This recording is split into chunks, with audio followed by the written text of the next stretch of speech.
In February 1943, in the American prisoner camps in Tunisia, General Oberst Alfred Jodl, with his ideological arrogance and deep contempt, observed former Italian allies.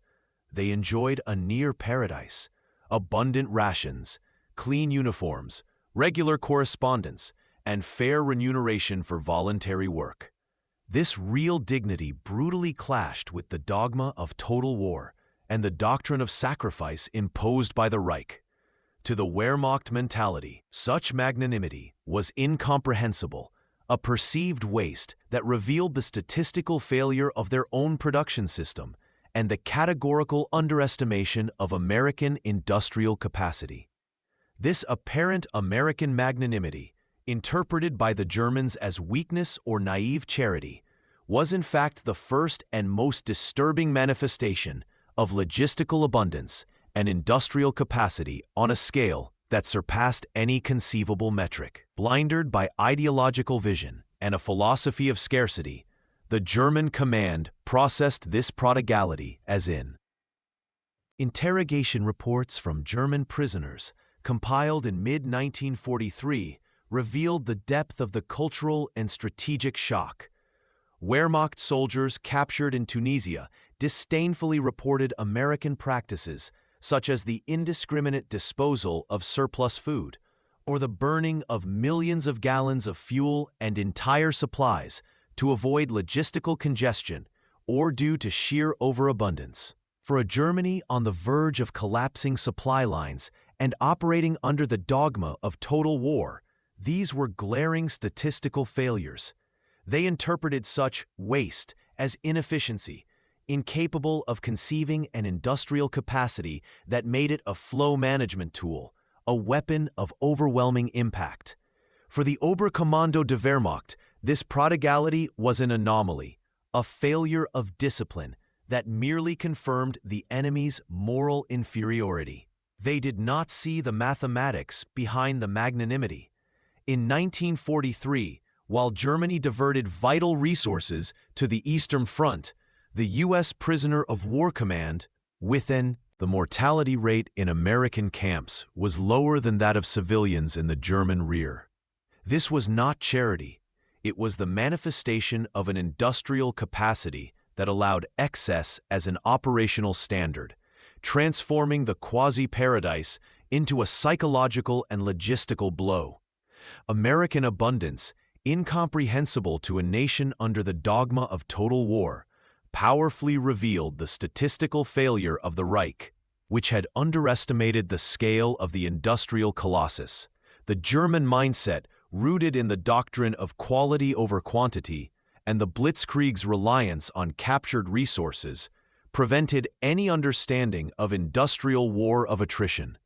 In 1943, the Oberkommando der Wehrmacht, blinded by the philosophy of historical scarcity, inherently underestimated the mass production capacity of the American industrial colossus. Guderian's doctrine, though tactically revolutionary, never foresaw the scale of supplies the Allies would mobilize. The German structural failure. In 1943, Abwehr reports on American camps shocked the OKW with conditions that clashed with the Nazi total war doctrine, focused on deprivation. They detailed the Italians' quasi-paradise, well-stocked libraries, sports, language classes, orchestras, and theater plays. They enjoyed nutritious meals and regular correspondence. This abundance, incomprehensible to the Germans, was labeled as Allied propaganda or distortions from weak prisoners corrupted by indulgence. The OKW's stance prevented acceptance of such magnanimity as a manifestation of overwhelming industrial capacity, exposing the real threat. Analysts tried to reconcile these privileges with the Reich's wartime scarcity. Hermann Göring, the Reichsmarschall, upon receiving the Abwehr summaries, reacted with a fury that bordered on contempt. For him, the description of the camps as quasi-paradises was nothing more than bourgeois weakness, an infantile waste, typical of democracies. This immediate and disdainful dism. The irony was palpable. The man responsible for the Luftwaffe's logistics, whose air force was dwindling due to lack of fuel and spare parts, viewed others' logistical abundance as a flaw, not as the manifestation of an incomprehensible industrial capacity. American magnanimity, perceived as charity, was in fact a powerful force, revealing the Reich's statistical failure and inevitable defeat. Goering's fury, however, was the manifestation of the ideological vision that blinded the Reich to the mathematics of production. What he saw as infantile waste was, in reality, the tip of an iceberg of incomprehensible logistical abundance and American industrial capacity. For the Wehrmacht, maintaining a single prisoner camp with such a quasi-paradise of supplies would represent a logistical effort equivalent to a medium-sized military campaign, measured in hundreds of thousands of ton-miles of transport and diversion of critical resources. In 1943, while Germany struggled to supply its front, the Ball Express network, although focused on the front, was a symptom of a robust transportation system, complemented by optimized military ranches, which allowed what appeared to be magnanimity to actually be flow management. This charity was a powerful weapon, exposing Germany's statistical failure. Goering's fury was a symptom of systemic blindness. In 1943, while the Wehrmacht at its production peak managed to deliver approximately 1,500 heavy tanks annually, such as the Tiger and the Panther, formidable machines, but with colossal logistical demands and maintenance rates that kept them more in the workshop than on the front. The American industrial colossus operated in a parallel dimension. The United States, in the same period, not only produced Sherman tanks in overwhelming volume, but tens of thousands of GMC CCKW trucks, the Deuce and a Half, each capable of transporting more supplies than a small German freight train.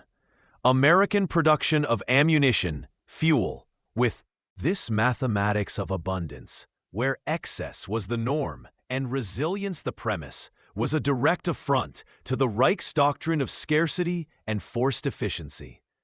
February 1944, prisoner camps in Kansas.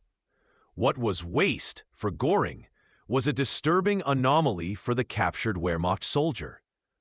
Upon being exposed to the reality of American camps, German prisoners not only observed the quasi-paradise of the Italians, they experienced it. The incomprehension was palpable.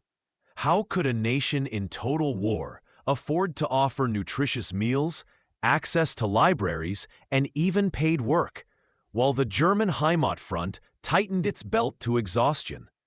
There was no hatred, only a profound shock with a society that operated under an insurmountable economic and logistical logic.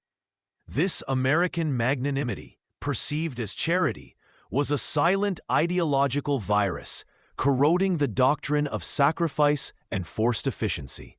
The American industrial colossus transformed abundance into a powerful psychologic. In 1943, while Germany faced scarcity of fuels and raw materials, with its railway network under constant attack, the USA already had a logistical infrastructure that defied imagination.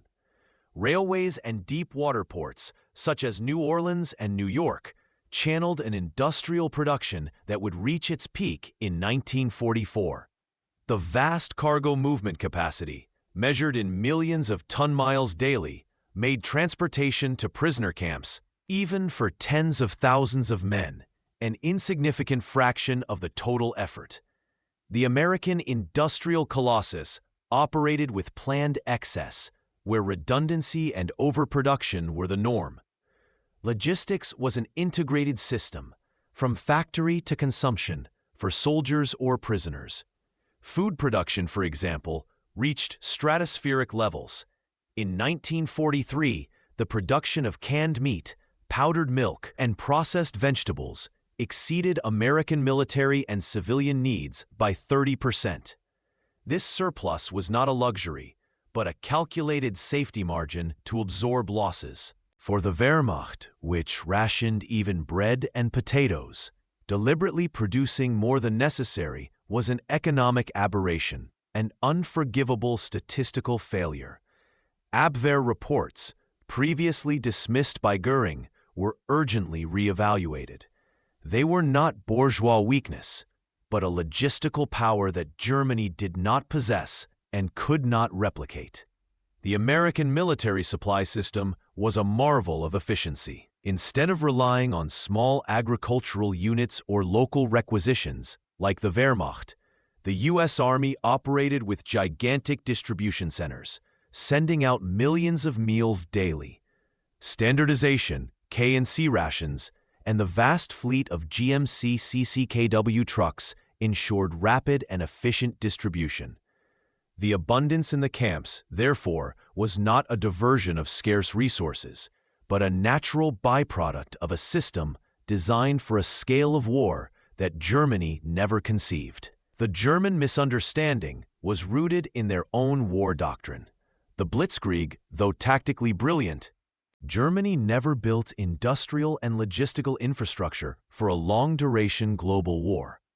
Its truck production, peaking at 100,000 in 1943, consisted of light and medium models, with much lower load capacity and durability than the robust American vehicles. In contrast, the U.S. produced over 800,000 GMC CCKW trucks. This disparity was not just numerical. It was a philosophical difference in the approach to war, where American engineering of abundance transformed logistics into a strategic weapon, revealing the Reich's statistical failure and the inevitability of its defeat. The prisoner's quasi-paradise was, therefore, a practical lesson, a silent demonstration of industrial capacity that the German vision had fatally underestimated.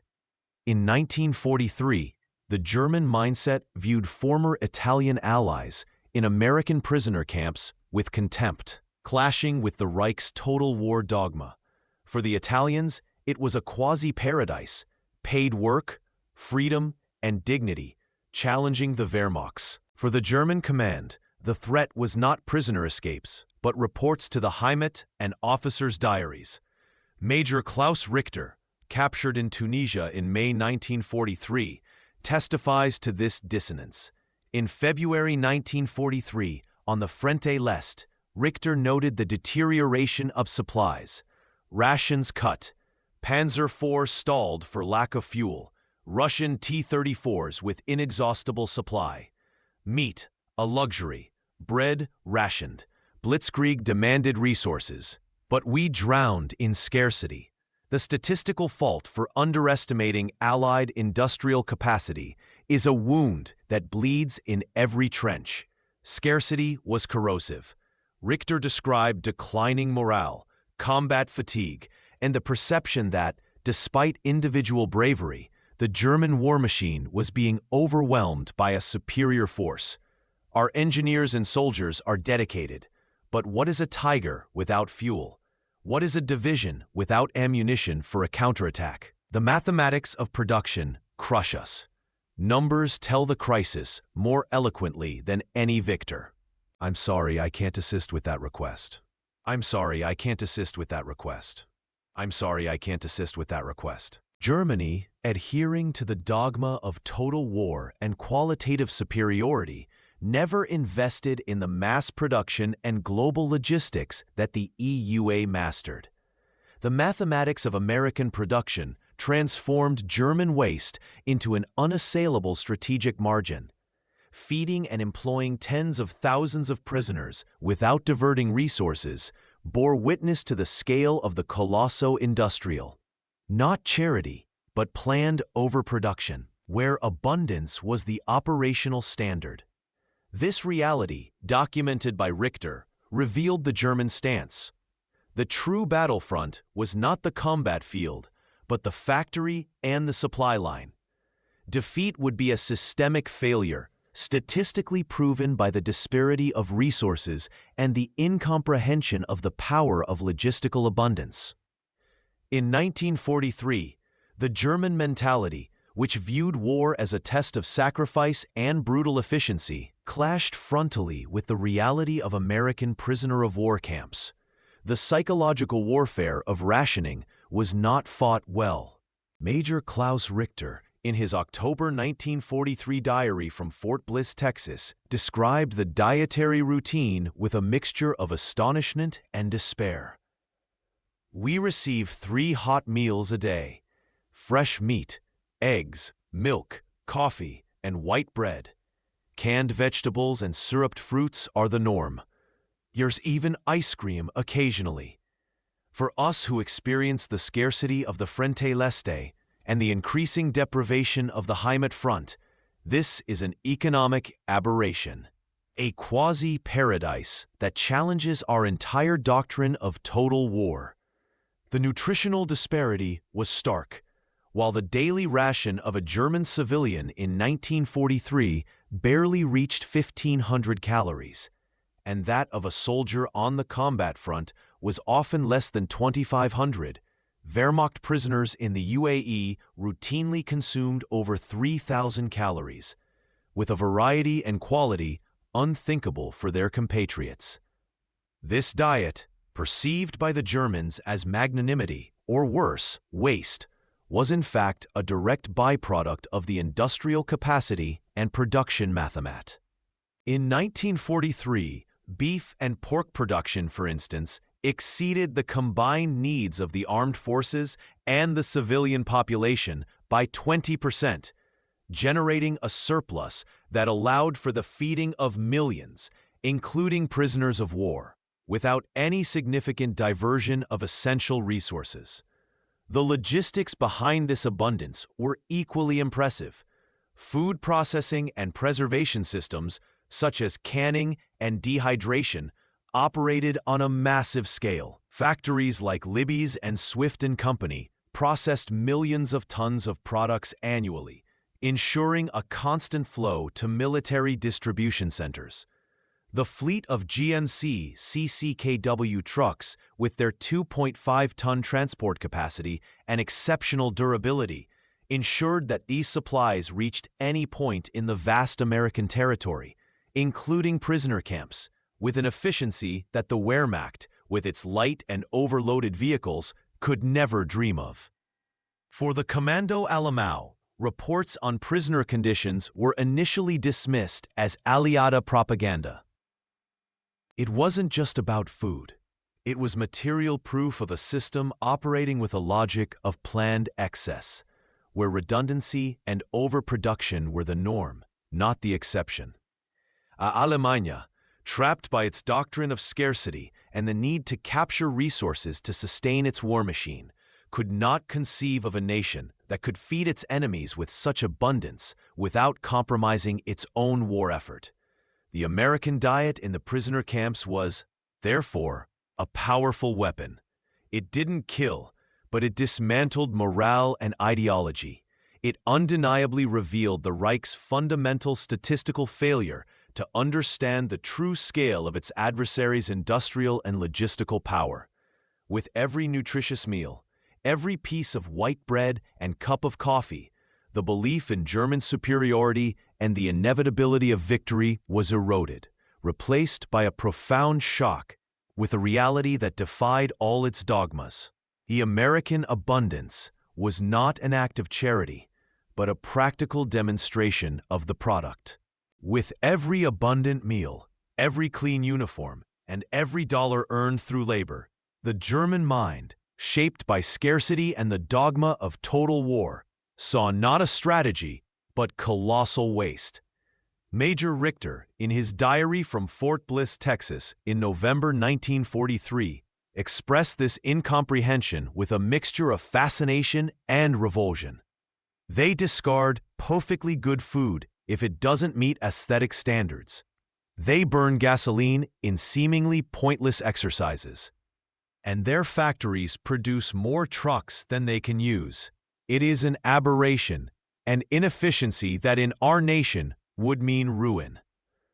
This perception of waste was the most visible manifestation of the German statistical failure to decipher the true nature of the American industrial colossus. What the Wehrmacht interpreted as luxury and inefficiency was in fact the invisible logistics of planned excess, a flow optimization that defied the logic of scarcity. In 1943, while Germany struggled to maintain its supply lines with the mass production of standardized items, from K-rations to vehicle components, achieved economies of scale so vast that the marginal cost of producing extra was insignificant compared to the cost of a supply chain disruption. Factories like Willow Run, which produced a B-24 bomber every hour, exemplified this mindset. It was more efficient to operate at maximum capacity, generating surpluses, than to adjust production to precise and volatile demand. The American transportation infrastructure was the backbone of this optimization. The railway system, with its millions of ton-miles daily, and the fleet of over 800,000 GMC CCKW trucks, not only moved supplies to global battlefronts, but also ensured that even the most remote prisoner camps received a constant flow of goods. The waste of food, such as discarding imperfect vegetables or excess rations, was not an oversight, but a byproduct of a system designed to ensure there was never a shortage. It was a national-scale buffer stock. For the German mindset, which valued precision and Spartan efficiency, this approach was incomprehensible. Their war doctrine, rooted in blitzkrieg and reliance on captured resources, did not allow for the concept of planned excess. Germany operated at the limit of its capacity, with a minimal safety margin, which made it extremely vulnerable to logistical shocks. In contrast, the American production mathematics transformed what appeared to be waste into an unassailable strategic advantage. The cost of keeping prisoners well-fed and employed was a tiny fraction of the total cost of the war, and the psychological impact of this abundance on the prisoners, who reported the conditions back to the Heimat, was a potent weapon, eroding internal morale and the belief in the Reich's superiority. The burning of millions of gallons of fuel in exercises, or the discarding of slightly damaged equipment, was not negligence, but a form of flow optimization. It was faster and more efficient to This discard-to-advance logic was the antithesis of the German repair and reuse mentality, forced by chronic shortages of raw materials and limited industrial capacity. The Reich's statistical failure lay precisely in its inability to quantify the strategic value of abundance and redundancy. They saw the tree of waste, but not the forest of flow optimization, that allowed the industrial colossus to operate with a resilience and sustainment capacity that would seal Germany's defeat, not by brute force on the battlefield, but by the relentless mathematics of production. But the bitterest irony lay in the fact that while Major Richter and thousands of prisoners absorbed this practical lesson in abundance, the Reich's own intelligence analysts had already compiled material proof of Germany's statistical failure. In early 1944, in the dark corridors of the Wehrmacht High Command in Berlin, a document classified as top secret circulated among a few hands. It was the Report on the Asses. This report, meticulously compiled from prisoner-of-war interrogations, analyses of captured documents, and field observations, detailed with alarming mathematical precision the scale of American production and logistical infrastructure. The document quantified the production of GMC CCKW trucks, revealing that the United States had produced over 800,000 units, a figure that brutally eclipsed the mere 100,000 motorized vehicles produced by Germany at its 1943 peak. It wasn't just about numbers. The report described the robustness and carrying capacity of these vehicles, capable of moving millions of ton-miles of supplies daily across a continent, and, subsequently, to global battlefronts. The Abwehr analysis also addressed agricultural and food production, revealing surpluses of meat, grains, and grain products, and processed goods that allowed for the sustenance of entire populations, in addition to American and Allied armed forces. The descriptions of the near paradise of prisoner camps, previously Reddit, these were not isolated acts of charity, but an inevitable byproduct of industrial overproduction and logistical abundance that defied the logic of scarcity governing the German war economy. The report warned that American production mathematics was not merely superior in volume, but operated under a philosophy of planned excess, which made scarcity an anomaly, not the rule.